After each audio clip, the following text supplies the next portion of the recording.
നമസ്കാരം. VC നിർണയത്തിന് സ്വന്തം നിലയിൽ സെർച്ച് കമ്മിറ്റി രൂപീകരിച്ചതോടെ ഗവർണറും സർക്കാരും തമ്മിലെ പോര് വീണ്ടും മുറുകുന്നു. സർവകലാശാല പ്രതിനിധികൾ ഇല്ലാതെയാണ് ഗവർണർ സെർച്ച് കമ്മിറ്റി രൂപീകരിച്ചത്.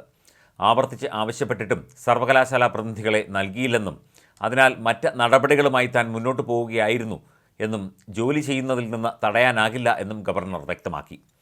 6 തവണ കേരള സർവകലാശാലയോട് പ്രതിനിധികളെ ആവശ്യപ്പെട്ട് കത്തയച്ചു.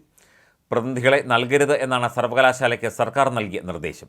മാധ്യമങ്ങൾ തന്നെ ഇത് റിപ്പോർട്ട് ചെയ്തതുമാണ്. സിൻഡിക്കേറ്റുകൾക്ക് കോടതിയിൽ പോകാനുള്ള അവകാശമുണ്ട്. ചാൻസലർക്ക് സെർച്ച് കമ്മിറ്റിയുമായി മുന്നോട്ട് പോകാനും അവകാശമുണ്ട്. ABVP ആയതിനാൽ മാത്രം ചിലരെ ഗവർണർ നോമിനേറ്റ് ചെയ്യുന്നു എന്ന ഉന്നത വിദ്യാഭ്യാസ മന്ത്രിയുടെ പ്രതികരണത്തോട് ഗവർണർ പ്രതികരിക്കാൻ തയ്യാറായില്ല. മന്ത്രി തന്നെയാണ് കേരള സർവകലാശാല സിൻഡിക്കേറ്റ് യോഗം അലങ്കോലപ്പെടുത്തിയത് എന്നും ഗവർണർ ആരോപിച്ചു. അതേസമയം സർവകലാശാലകളിൽ VC നിയമനവുമായി ഗവർണർ ആരിഫ് മുഹമ്മദ് ഖാൻ മുന്നോട്ട് പോവുകയാണ്. 6 സർവകലാശാലകളിലാണ് സെർച്ച് കമ്മിറ്റി രൂപീകരിച്ചത്.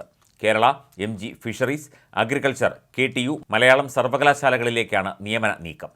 ഗവർണർ രൂപീകരിച്ച കമ്മിറ്റികളിൽ UGCയുടെയും ചാൻസലറുടെയും നോമിനികളാണ് ഉള്ളത്. നോമിനികളെ നൽകാത്തതിനാൽ സർവകലാശാല പ്രതിനിധികൾ ഇല്ല. സ്വന്തം നിലയ്ക്ക് VC നിയമനത്തിനാണ് ഗവർണറുടെ നീക്കം. രാജ്ഭവൻ വിജ്ഞാപനം ഇറക്കിയതോടെ ഇനി സർക്കാർ നീക്കം എന്തായിരിക്കും എന്നാണ് ചർച്ചയാകുന്നത്. Kerala, MG fisheries, agriculture, KTU, Malayalam സർവകലാശാലകളിലേക്കാണ് നിയമന നീക്കം.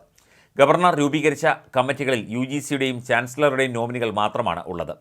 നോമിനികളെ നൽകാത്തതിനാൽ സർവകലാശാല പ്രതിനിധികൾ ഇല്ല.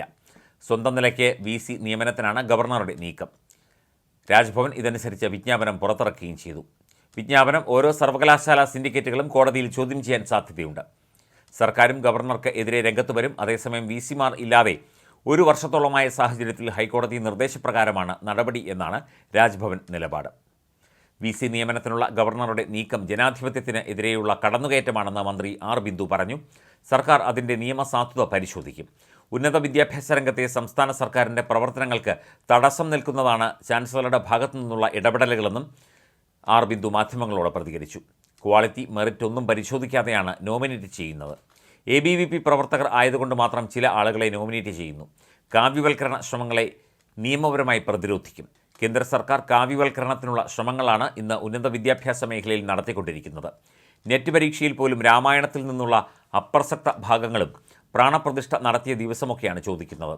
ഉന്നത വിദ്യാഭ്യാസ മേഖലയെ ഹിന്ദുത്വ അജണ്ട നടപ്പിലാക്കാനുള്ള വേദിയായി ഗവർണർമാരായിട്ടുള്ള ചാൻസലർമാരിലൂടെ കേന്ദ്ര സർക്കാർ ശ്രമിക്കുന്നു എന്നും മന്ത്രി കുറ്റപ്പെടുത്തി.